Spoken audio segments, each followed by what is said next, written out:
Does writing energize you or exhaust you? Both. They just kind of like hit you, and I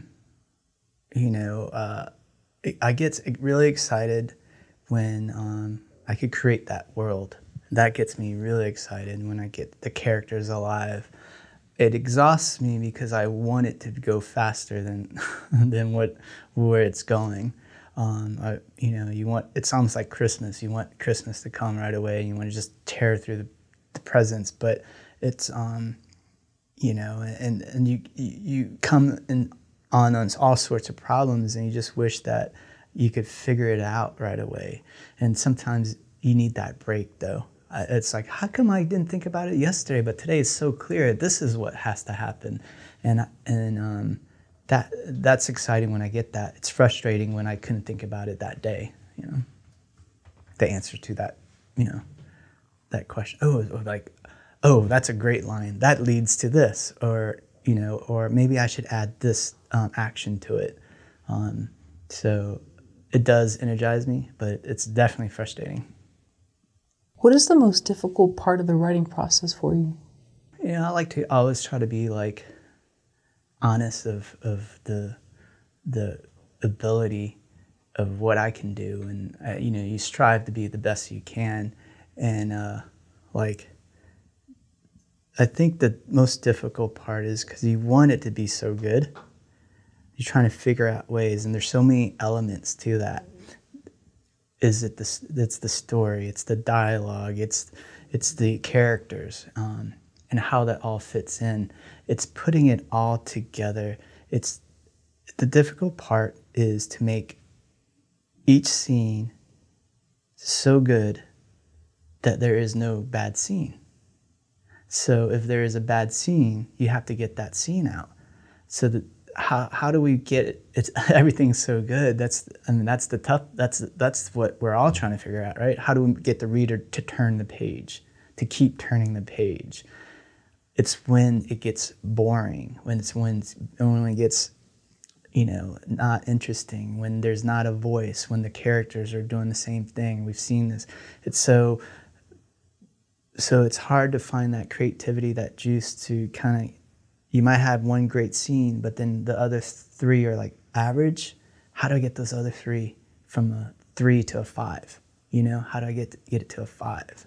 And that's the frustrating part. You're like, dang, is it the story? Or dang, is it the character itself? Or is it my stupid dialogue? It's like, that's the hardest part of it all, the frustrating part. And that's what keeps you going, because you got one good scene. It keeps, you're asking about what energizes you. Oh man, that was great. It felt good. It was going. Then the next scene, it comes to a dead halt and like stop and like, what did I just write? It makes no sense. It's boring. It's cliche.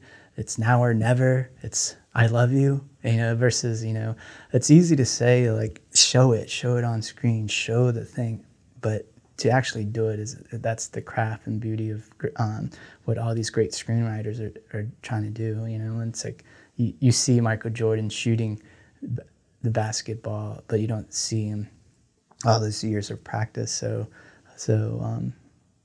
we just try to get to work and craft the scene as best as we can and get better at it and then finish the story and hop on to the next one.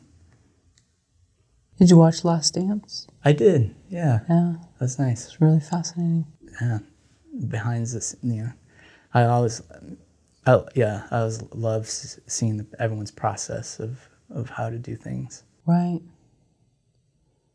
Especially someone who's very tenacious and always wants to, and knows that that's something in him that he almost can't stop himself. Yeah.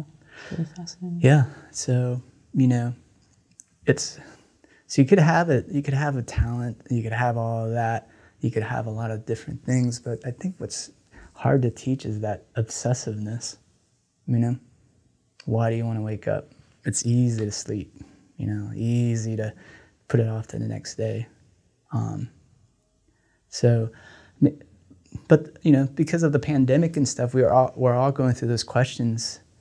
What, of things, what's important, what do we want to do, what do we want to accomplish, how much time do we have, things like that. I think for me, it was, I made a decision.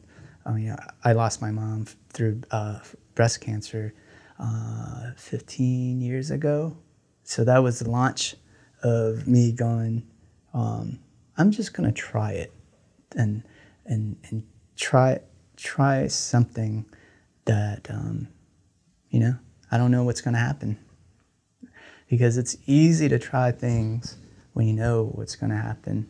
And still, so I was like, I think being with her for those last couple months of just trying to go like, and giving her saying, go ahead. It was just, I was like, oh my gosh, I could go ahead and, go ahead. Really? I never had that kind of freedom from a parent, her, especially her, because she wanted me to, do other things, but then she finally knew, and I loved that. I was like, I'm going to take this and run and see how far I could get, So that's what kind of helped start it all, So my sort of pandemic hit 15 years ago of going like, oh, we're not given tomorrow, and I'm going to try as hard to get better each day because I like doing it, I'm not going to waste time. I'm not going to waste a year if I'm in a job that I didn't like, because I'm not guaranteed next year. I kept that in my head. So that's why I had this thing about time, just because of my mom. And so that helped me kind of like appreciate time and appreciate good and bad things, It's not to say I want to have everything being great, but it's just I want to live life.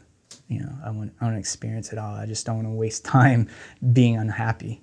I'd like to be unhappy because I can feel it. I just want to spend 2 years on it, Sometimes I feel like I'm living for two people, So you want to experience everything, and you want it. It's just as simple as going outside or taking the trash out. So all the things that I would convince myself that are, hard or because I'm lazy or what, I was like, even doing that, I should just be grateful for, going walking outside, doing this. So if I have an opportunity to write a script, that's luxurious. So I'm gonna swing for the fences, because we're not given